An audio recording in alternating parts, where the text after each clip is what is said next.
All right, let's go ahead and get started, everyone. I am excited you're all joining us. Man, look at this. We've got folks from Lee Summit, from Riverside, Columbia, Kansas City. Folks are coming in from all over the place. This is going to be a really great webinar tonight. We're happy to have you all here, and we're happy to have you join us in celebrating the Rock Island Trail. So, as I mentioned, go ahead and introduce yourself in the chat box and let us know who you are and where you're from and what you're excited about. This session will be recorded tonight, so we are going to share that recording. We'll share the link to the YouTube video and the recording tomorrow afternoon. So you've registered for this. We've got your email. We'll just send it to you straight in your inbox, and you can watch for that on Bike Walk KC's social media as well. So if you have friends who weren't able to get in tonight because this webinar is full, we are at our Zoom capacity, you can let them know that they can watch the webinar tomorrow. If you have questions tonight, you've already submitted quite a few, but if you have further questions as the presentation goes along, you can submit those in the Q&A. That's right down here. It says Q&A and it has a couple of little speech bubbles. We'll be watching those and we'll address those questions at the end of the webinar. We'll make sure that we get through the stuff that you've already asked when you registered first, and then we'll make sure and cover those additional questions towards the end of our presentation. And I think that's the housekeeping that I have to cover. So we're going to go ahead and get started. So people who walk and bike, all of us, are already putting in the miles on the finished sections of the Rock Island Trail, and there is so much work left to do. So we're going to talk with Ron Bentch and Mike Sutherland today about what's next for the Rock Island Trail and how the rest of us can help keep the project rolling. Let me introduce Mike Sutherland. Mike Sutherland is the director of Missouri State Parks. He's a committed public servant. After leading teams in county, regional, and nonprofit roles and serving his district in the Missouri House of Representatives, he joined Missouri State Parks in 2017, and he was named director in 2019. Mike is a mountain biker, he's a hiker, a kayaker, a history buff, and he is a sixth generation Missourian. And we also have Ron Bentch, who is the project director at Missourians for Responsible Transportation. Ron worked as a construction contractor in Central Missouri for 10 years. And before that, he and his family of four spent several years in South Africa, leading diverse teams in community development and sustainability projects.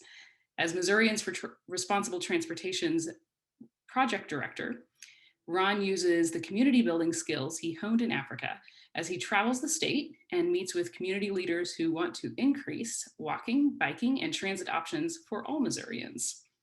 So welcome to both of you. We're excited to have you here. All right. Great to be here. Yeah. Okay. So let's, I guess, jump right in. We've got a lot to cover tonight, so we'll jump right into the questions that folks have submitted already, and we'll get moving. So let's start with a basic update. This is a big project, and it spans from this side to this side in Missouri. So can you give us a quick version of the current progress on the Rock Island, and maybe compare that to your vision of what the completed project might look like?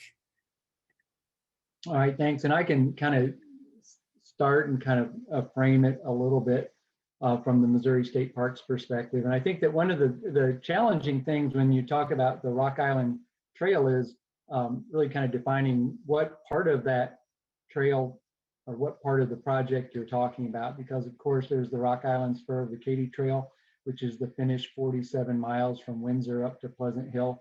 There's the project in Jackson County, referenced as on the Rock Island corridor as well.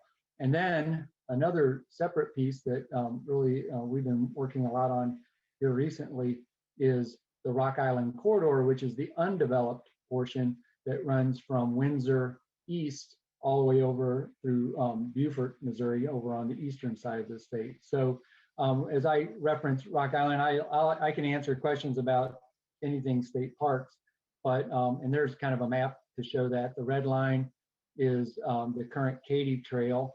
The blue there on the left is the current Rock Island spur of the Katy Trail. The purple line up to the far left, of course, is the Jackson County piece. And then the green line that spans there across the kind of the southern part or the bottom part of the page is the undeveloped Rock Island corridor. And where we are on that is that currently the Rock Island corridor is still owned by Missouri Central Railroad. They used to run a railroad on there.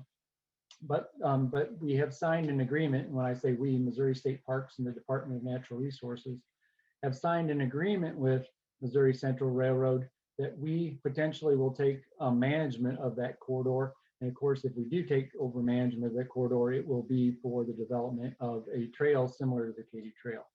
We signed that agreement at the end of 2019, but that agreement had a couple contingencies. One was that we needed to do an environmental study of the corridor and to make sure that there weren't any issues or problems.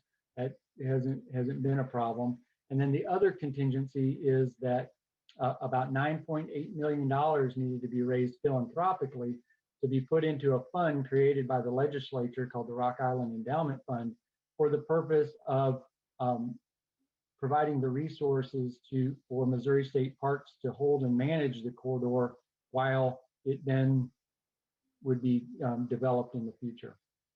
And some people say, well, why do you need that? Well, 144 miles of corridor across the state is quite a challenge to manage. And if we do take over management as Missouri State Parks, the expectation of our local property owners, also the expectations of the folks in the towns along the corridor will be to manage that from a trespass issue, manage it from a access issue of not allowing access in places that aren't really ready for that yet, and all of those kinds of things. And also the legislature had passed a law a few years ago that said that any property owner along the entire Rock Island corridor who requested fencing along their property, the responsibility of paying for and installing that fencing would be the Missouri State Parks, and that's whether the corridor would be developed or not.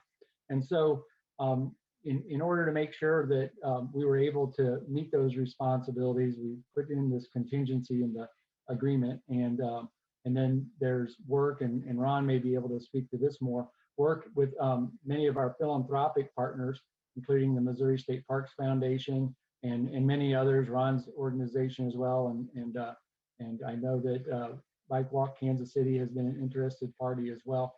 And just a lot of supporters, because we know that there was a lot of support for Missouri to take over management and for it to develop into a corridor. And now really there's going to be this great opportunity for people to participate in that, possibly with their funding, to see that as a reality. So that's from a Missouri State Parks perspective, that's kind of where we are on that section. Yeah, and I noticed that you said in your question, a quick version, it's actually been a very long process. This was started back in the 90s of people wanting this. A lot of those people are on the call today, and we really do need to acknowledge how much work has gone into this over the years of seeing this come to this point. We're really excited that we're at this point with state parks, that they are in this interim agreement. The other part of your question is, what do we project this to look like? And that's going to be a trail system that eventually is a loop around the state where it would connect on both ends with the Katy Trail. That would give us a 450-mile loop, which would be probably the coolest thing on the planet when it comes to a trail loop. And I think it would be really exciting for Missouri, exciting to see Kansas City and St. Louis be able to be connected with Columbia, and then also to be connected with Springfield as well through the Frisco Highline Trail and the Butterfield Stage experience. And it would be a great thing that would allow people from around the world to be drawn to Missouri. So that's kind of the big picture. I know we're a little ways from that, but we're not that far from seeing that into a reality. Well, I think that big picture and the history of the trail and the plans for it now really set the stage for our conversation tonight. I think that gives us all a little bit better idea of where we're at and where we want to go coming up soon, I hope. So what are some of, along this very long trail that we're looking at, what are some of the key connections and maybe trail towns that we're looking at in the western half of the state? And what might be of interest to our audience? What can we look forward to? Well, I'll go ahead and start, and Mike can fill in the details there. You know, if we're talking about the new portion from Windsor on, so right now people can ride from like Pleasant Hill down to Windsor, and there is where it crosses with the Katy Trail. Windsor is in a great position because a family could go there. There's cabins there called Kim's Cabins. There's some other cabin places to stay. They could go in 4 different directions from Windsor, which would be really exciting to see that happen. Also, you know, just to the south is Clinton, Missouri. They're really excited. They're wanting to try and get the Katy Trail connected to downtown Clinton, those kinds of things. But if you go west from, or go towards the east from Windsor, you're going to go about a mile from Cole Camp, which is a really great town. And I could go on for hours about each one of these towns because we're working with each one of them on consulting. I grew up in Versailles. I'm very familiar with them. So I'm going to try not to go into too much detail, but Cole Camp is one of the places my wife and I love to go to dinner. There's not a Walmart there, so it still has that really small town feel and really great restaurants, neat little shops, that kind of thing. You go on a little further to the west and you have Stover, Missouri. And it's a really neat town, about 1,100 people. And there you're going to find things like the Dale Hollow Winery that is just off the trail. A lot of outdoor seating. I'm going to mention that during COVID times that they have outdoor places where you can get a drink.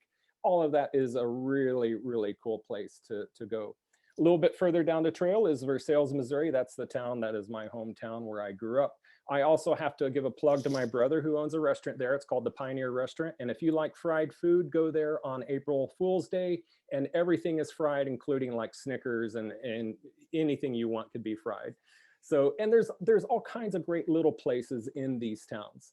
One of the things I want to mention is that most of these towns, the trail goes right through the center of them, which is very different than a Katy Trail, where the trail goes to the edge of the towns.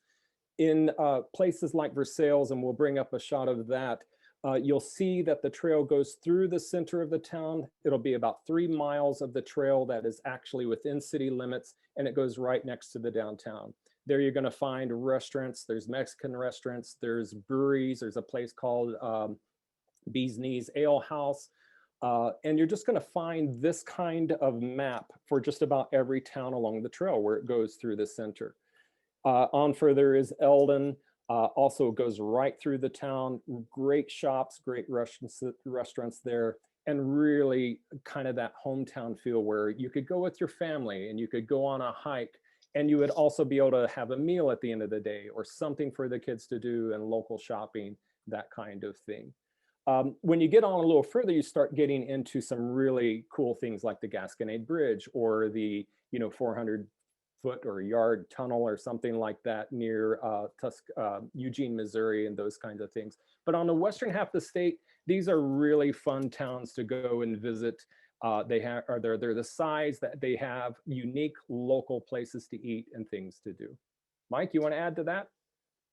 I think, I don't have a lot to add, Ron. I think you covered it really well. Our experience with Missouri State Parks is with Windsor, where the Katy Trail and the Rock Island Spur come together. And it's just so great to be a part of that community and with the folks that are there and work with us. And every town, though, I think, as you pointed out, Ron, every town along the corridor has a uniqueness, a character, and a different experience in just each little small town. And I think that that's something that not only will be great just from the restaurants and places to go, but just, experiencing Missouri and Missouri's culture is just something that would everyone would benefit by just taking a ride across the state. Mike, I think that's one of, you've mentioned that in the past as being one of your inspirations as director of Missouri State Parks, is you get to tell the story of Missouri, and this is another way you get to do that. Yeah, for sure. And yeah, it's I'm from rural Missouri, and I want to give a shout out to Todd, who's on the call, and he and I were high school classmates, and so good to see that you're on here. But we grew up in a fairly rural town. It's kind of grown up. It's out on the outskirts on the east sides of the state, but really appreciating that rural culture and really the culture of Missouri is something that's important to Missouri State Parks, and we see the project as a great way to do that. So we've talked a bit already about how trail users can benefit from some of these small towns and all of the great restaurants and sites and bits of Missouri history that trail users will get to see and experience. How about the towns? Can you tell us some more about how the towns are likely to benefit from the trail and the trail users? Okay, Mike, I see you didn't unmute, so I'll take this question. So yeah, of course, there's economic studies done on the Katy Trail that have shown the economic impact that it has for Missouri. If we're just going to talk about towns, again, people being able to come to the towns is a huge economic driver. An example I like to give is I organized a ride in Versailles, and we started the ride at the Bee's Knees Brewery so that we could have a beer after the ride. Little did I know that about a year later, the people I invited to that all brought their families back at later times to that restaurant, maybe 3 or 4 times over the course of the year, and it's become one of their favorite destinations. So I think that's what's going to happen is people are going to visit these towns, they're going to remember them, they're going to like them. Everyone knows that cyclists, spend lots of money. They're actually a pretty wealthy group. I think the average age on the Katy Trail is 52 years old, and their average income is around $100,000 a year. So it's a group of people, and I'm a cyclist, and my wife will tell you I spend lots of money everywhere I go when I'm on a bike, especially if I'm hungry. I'm just going to buy whatever I can in that town. We've been trying to work with towns to promote the trail as well. We're already starting to see economic development happen along the trail. Even though it's not been finalized, it's not happening. We've seen restaurants that are starting to say, okay, we're going to up our game. We're going to do outdoor seating because we're expecting people to come off. I know of several people that have also put in like bed and breakfast. They haven't opened them up yet, but they're starting to prepare for that. So already we're starting to see that kind of development. There are people that are looking at camping areas where they have land along the trail, and they're like, this would make a great campsite, because they know that if there's a 450-mile loop, people are going to have to spend the night if they're on that trail and touring around there. And so we expect that not to just impact these towns, but we also expect that to impact the entire state, towns like Columbia on the Katy Trail, and those kind of things. So we do believe it's going to be a huge boon for these towns. The railroad went out in the early 80s. And so a lot of these towns have been struggling and see this as something very beneficial. The other thing that I want to mention is that it's going to benefit the towns because it's a transportation corridor and a place for fitness and exercise and those kinds of things. I think Versailles has a running club of about 20 already. To have a safe place to be able to get fitness or to be able to walk to the store has a health outcome that is really great for the towns. And it has an economic impact on a town when you improve the health of the citizens there as well. Mike, I'll let you take over. Yeah, thanks. And beyond even the kind of that immediate tourist sort of aspect of economic development, the lodging, the restaurants, the pubs, the different things that might come from economic development. Really, and Ron was alluding to it, is a trail corridor, and we see that with the Katy Trail, the Rock Island spur of the Katy Trail, and I know that in Kansas City there have been a tremendous amount of trails established, and it really impacts the quality of life. And so when you talk about having that place to go run or walk your dog or just take your or push your kid in a stroller, in a safe place, that quality of life and just that feel really has an economic ripple, because when businesses are looking, and I'm not talking about restaurants and lodging specifically, but even if it's some sort of industrial job or a job that, or a company that's looking for a place to locate, because really employee attraction, worker attraction is one of the main challenges for any business that's locating in an area. And that is because right now with the mobility of folks, they can live anywhere, right? And so that quality of life aspect that a trail can impact and improve really can have a significant effect on the overall economic impact, not only in that town, but in the state. We've seen that in places like Sedalia, places like even Jefferson City, all across where the Katy Trail is located, and you would expect that same thing would happen along the corridor. So you have that impact. And then also the effect on property values is also something that, because of that quality of life, more people wanting to live in a community because it's a great community, also helps the local tax base. So it kind of lifts everyone up. So there's a lot of significant data out there that supports that trails impact quality of life, and quality of life impacts the health of the local economy. One thing I noticed when you shared the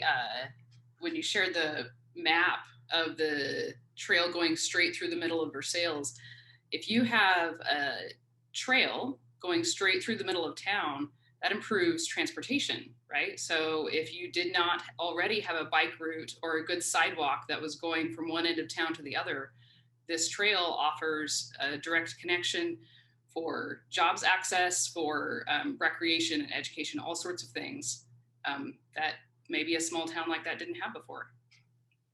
Yeah, you're absolutely right. And if you were to go to these towns right now, you're going to see people walking along the corridor because it's a safe place. It's a direct route. You would see that in Owensville, as they're planning on using that as a safe routes for school, because it is the safest way for kids to get there. I see it in Stover. I see it in Versailles. People are on the trail walking about that. All right, so speaking of benefits to the towns from the trail, can we talk a little bit about environmental benefits? So we talked a bit about quality of life. Can we talk a bit about perhaps water or soil management, native plants? Will those sorts of benefits be included with the trail development? And we can talk about our experience on the Katy Trail, because I think that will be similar on the corridor in the Rock Island corridor. Now, one thing to remember are the corridors are not wide. They can range from, probably average about 100 feet wide. Some places it's a little narrower, some places slightly wider. So it's really that corridor and the trail and the former rail took up most of that corridor. So to some extent, that limited, like from looking at it from a natural resource management perspective, as Missouri State Parks looks at things, there probably the opportunities are somewhat limited because of the narrowness of the corridor and just the corridor itself. But with that said, we do have some areas along the Katy Trail. One comes to mind in Treelor, where a native prairie, it's a small native prairie, but is being established by one of the local property owners because of the proximity to the Katy Trail, and we're in partnership with them doing that. And while it's a small example, it does provide that example of what the native landscape looked like with native grasses and native plants. And so there probably are some of those opportunities, but probably even more significantly is that the corridor and the Katy Trail does this, and for sure, is that it creates an access to other natural resource opportunities to be part of. Like on the Katy Trail, I know it goes through several conservation areas, and then also comes fairly close to some state parks that create access to those natural resource opportunities. So from that perspective, that's probably how we would approach that there are some limited opportunities, but where those opportunities exist, certainly we would explore them. For Missouri State Parks, we have a three-part mission. The three parts are recreation, of course, which a corridor would meet. We have a cultural preservation and interpretation part. So certainly some of the things we talked about in Missouri's story, and then the natural resource part of our mission. And so while this might be a little bit more limited than some of our other facilities, we certainly always try to incorporate all three parts of those missions where we can.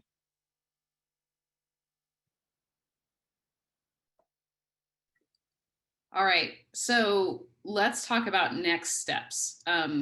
This could be trailheads, it could be possibly sections of trail. What is the next step for the Rock Island Trail?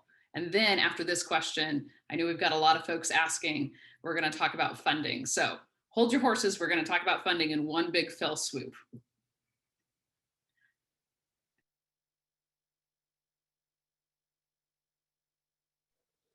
Mike, were you waiting for me? Oh, I'm sorry.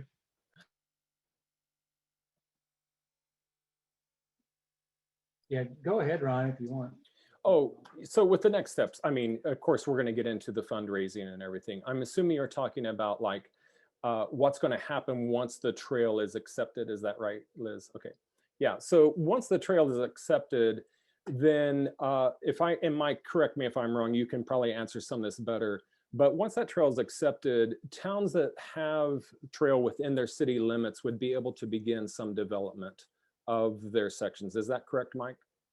Yeah, and I kind of snuck a peek at some of the questions already, so I can kind of probably throw in a few answers a little bit of a couple of those as we talk.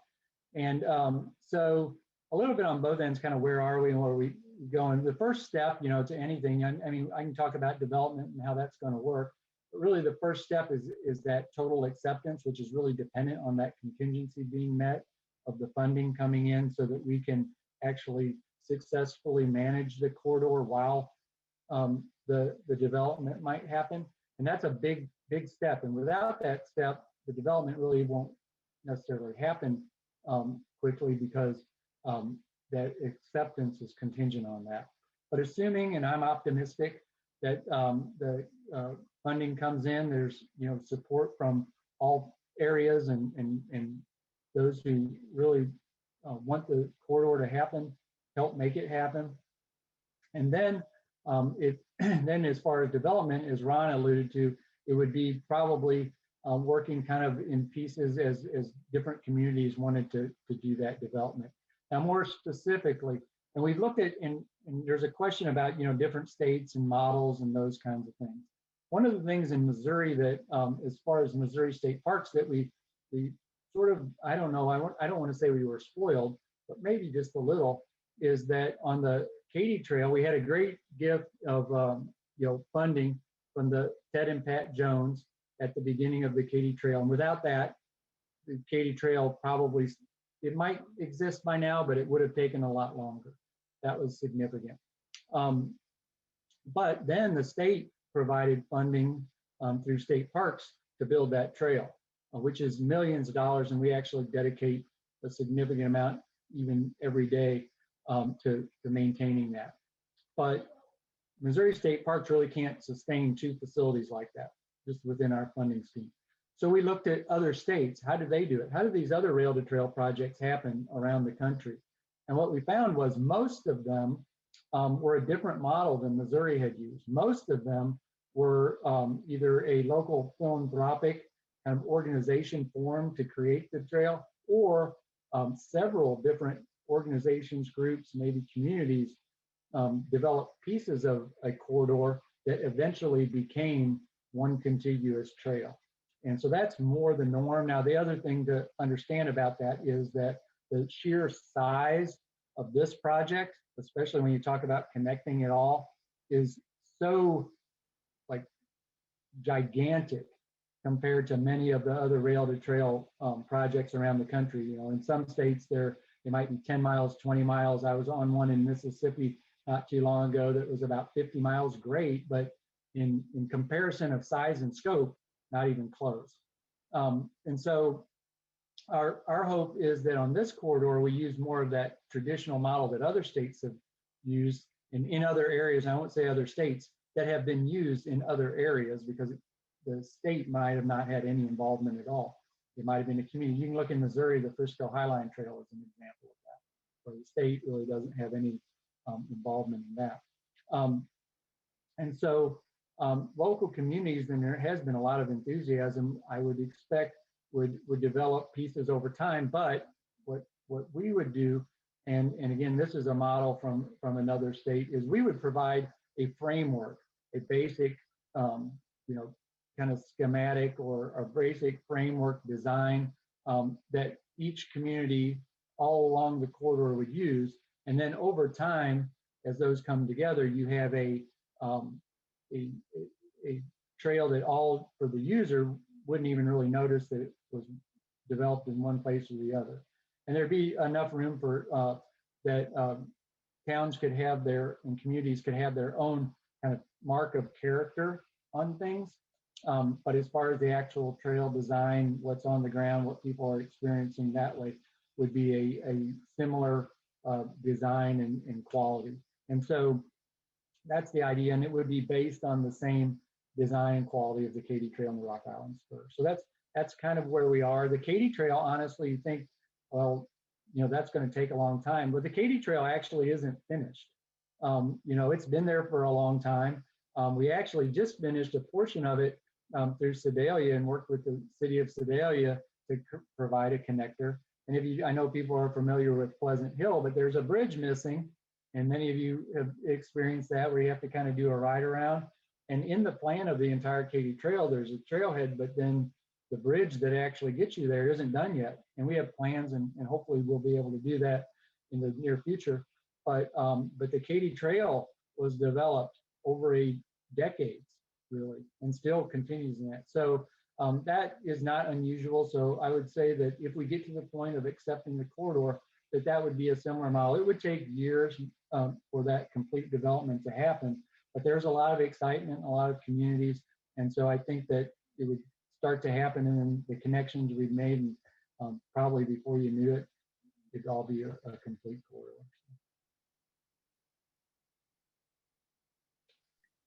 So it sounds like pending acceptance of the trail, you will provide communities with a framework for how to build their own sections. And then those will be built over time. Right. We would work with communities through a planning process. I know probably a lot of people are familiar on this, on transportation projects, community development type projects. All of our state parks, we go through a planning process that really involves a lot of public stakeholder involvement. And we go through a similar process to kind of develop somewhat of a master plan for the corridor, and then communities could use that as sort of their framework or guide as they would develop. So that at the end, it's all one thing that makes sense. Well, I'm really glad you brought up community engagement, because that's what we're going to talk about next. So tell us how we can help, how we can be involved. Is that funding? Is that, tell us what to do. Give us our marching orders.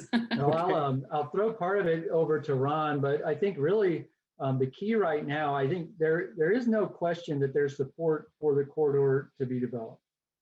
There's support from Missouri State Parks. We like to think that it's a great project. We see it as a benefit to the state. However, we have 91 parks and sites located all through a limited amount of funding, and a project of this size and magnitude really would be different, really is impossible to fit within our framework without really being significantly having to take funding from other parks, other sites.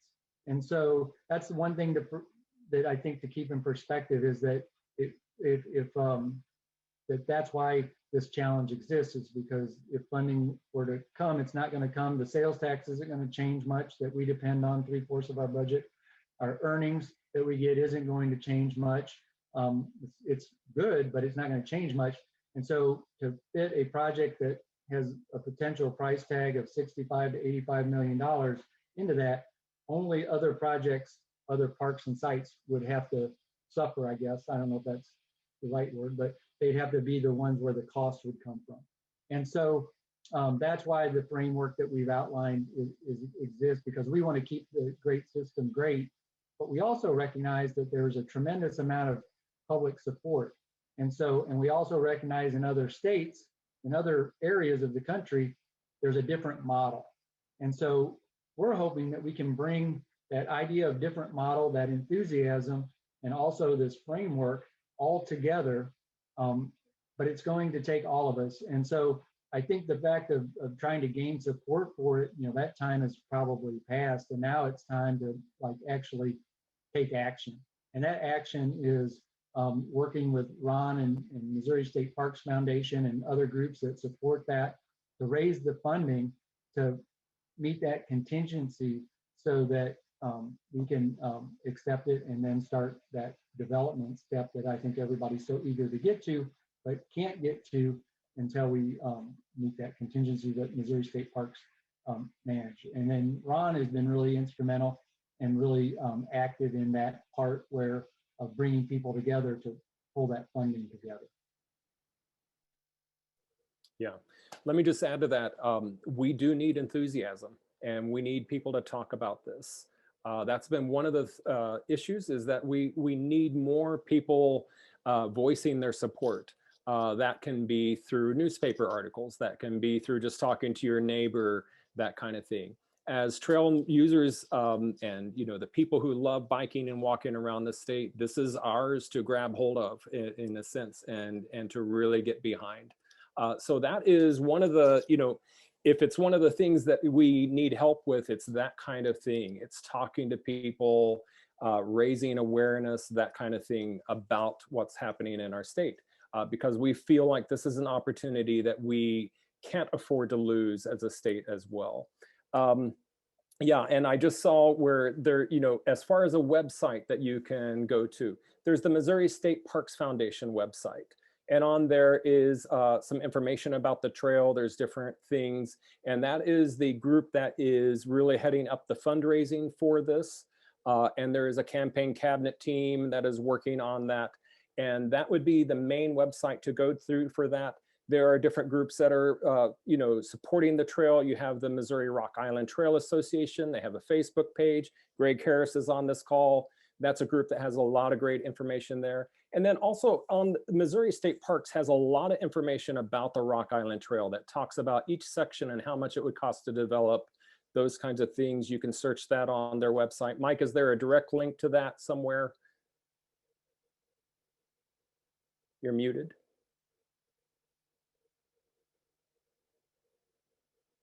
Still muted, Mike?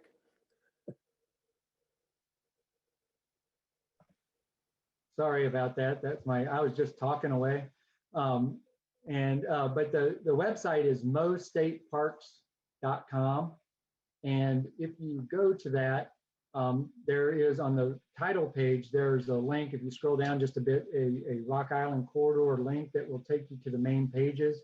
But if you go, you can get directly there by mostateparks.com/Rock Island corridor, or Rock Island line corridor, I guess is what it officially is. But there's where that, just a ton of information. We've had public meetings, all the public comments are from those. Also some frequently asked questions, section maps, and there's actually also a link on there where you can hit the donate here, and that takes you over to the Missouri State Parks Foundation website and creates a link for you there. So that's just MO stateparks.com. Okay. The other thing that we could use help with is connection to people who you think might want to fund the Rock Island Trail. Please reach out to either the Missouri State Parks Foundation or someone to let us know about that connection. And the other thing that you can do is just talk about it in a way that gets people excited that that might actually want to be involved in something like this, as talk about the opportunity that we would have for the state. I saw that Kristen Newalt put in the rockislandtrail.org website in there as well. And Eric Rogers said that they're going to be sharing all of these links. So that's how a lot of people can get involved. Great. Okay. I think, as you know, as you can see with the response tonight, people are really excited to help. They want to be a part of it and they want to see this done. There's a lot of enthusiasm, needed enthusiasm, right, about the trail. So, including in some of that enthusiasm, we have some questions from our audience tonight that we haven't quite got to yet. So, I want to start with one. What are some steps that Missouri State Parks hopes to take with the ongoing trail development to make the trail more accessible, especially for those living with disabilities? I think that probably is talking about the existing Katy Trail and maybe Rock Island corridor, but certainly any future development. And for Missouri State Parks and for myself as director of Missouri State Parks, one of the important issues for us is to make our parks and sites accessible to everyone who wants to visit them.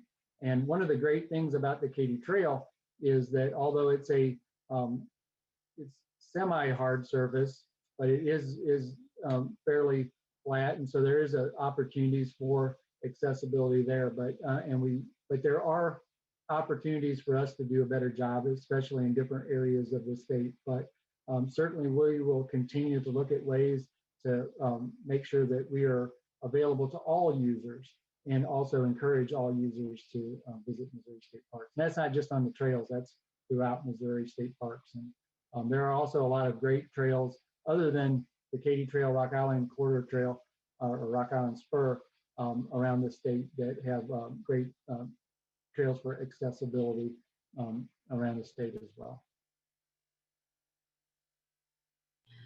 Pardon me. Eric Rogers, if you're available, would you mind answering some questions for me about the Jackson County section of the Rock Island Trail? We've got a lot of folks from the Kansas City, Missouri area tonight, and they're excited to hear about their own little section of this very big trail. Sure, Liz, happy to do that. I will try to touch on all of those questions here very quickly so we can get back to the rest of the trail and the corridor. So earlier, last summer, fall, I guess this was last year, we had one of these Let's Talk presentations with Matt Davis from Jackson County Parks, who is leading that project. And so in our follow-up email tomorrow, we'll include a link to watch that video so you can learn all of the details about that. But I believe the latest news is that the Jackson County Rock Island Trail should be finished this summer. And that's from the Truman Sports Complex to Lee Summit.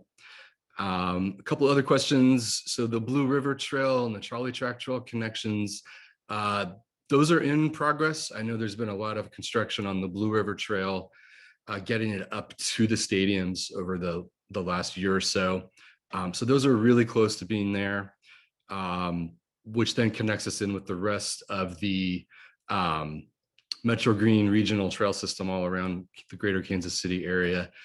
On the eastern end, there is still a gap through the community of Greenwood between Lee Summit and Pleasant Hill.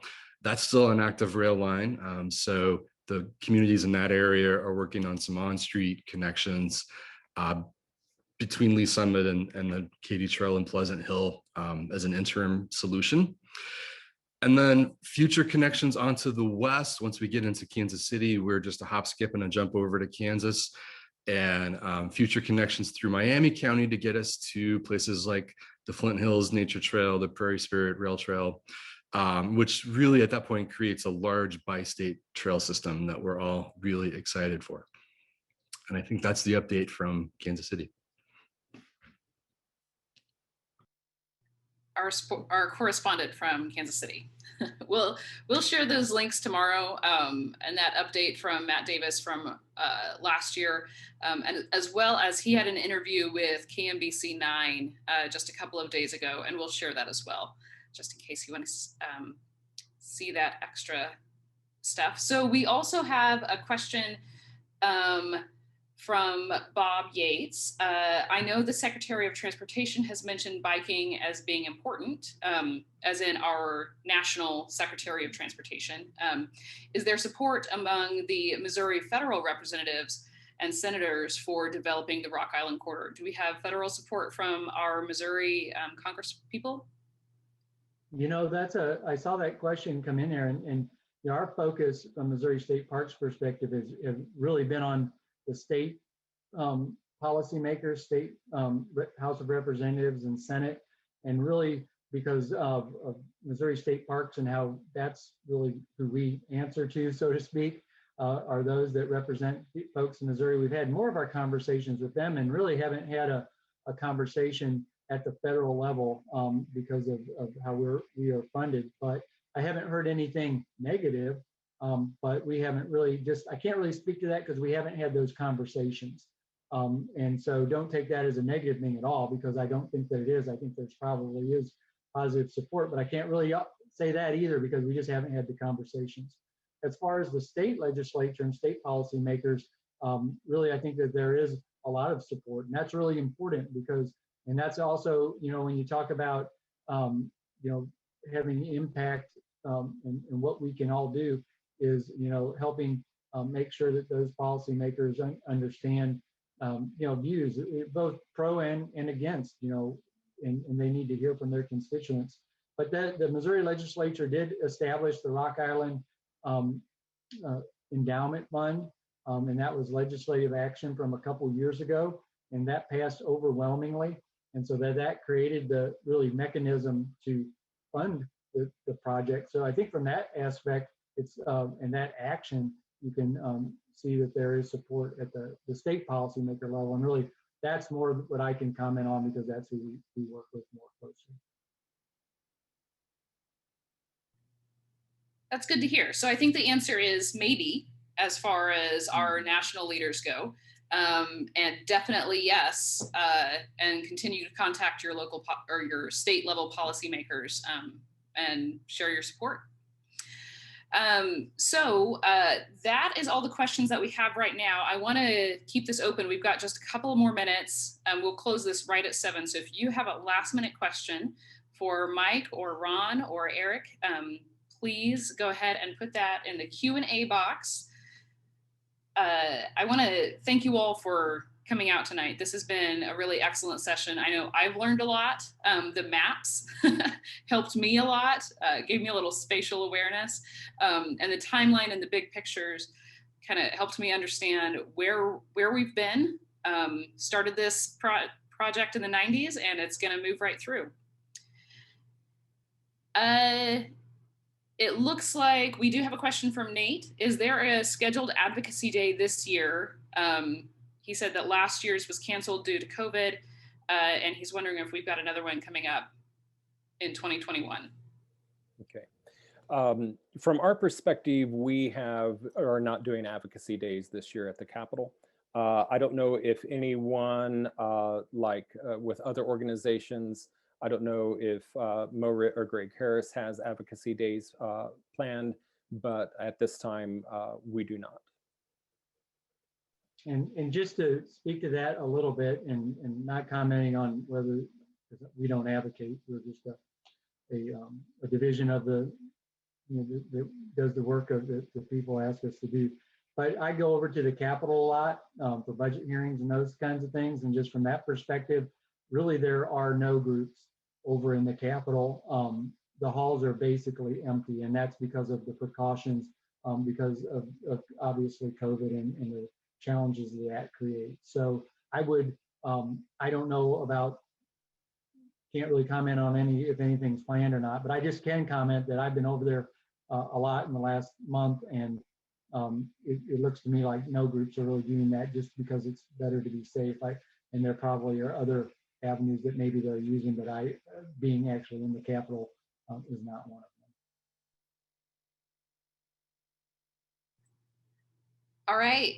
Well, thank you all for coming tonight. We will follow up tomorrow afternoon with links that we had in the chat today. We will also have the replay of this recording that you can view and you can share with your friends if they didn't get a chance to join us tonight. Thank you all for coming. Mike and Ron, especially, thanks for joining us. We're happy to have you. Well, thank you. We're glad to have the opportunity and appreciate everybody's interest. Thank you. Yeah, thank you for having us. Okay, great. Well, I think that all of us have been given our assignments that we're going to go and we're going to talk up the Rock Island Trail and continue our enthusiasm. And we're going to connect any organizations or foundations that may be interested in help funding the Rock Island Trail. We're going to connect those folks with the Missouri Parks Foundation. And we're going to go ride our bikes. Sound good? All right. Well, thank you all for joining us tonight. We appreciate your support here at Bike Walk KC, and we'll talk to you tomorrow.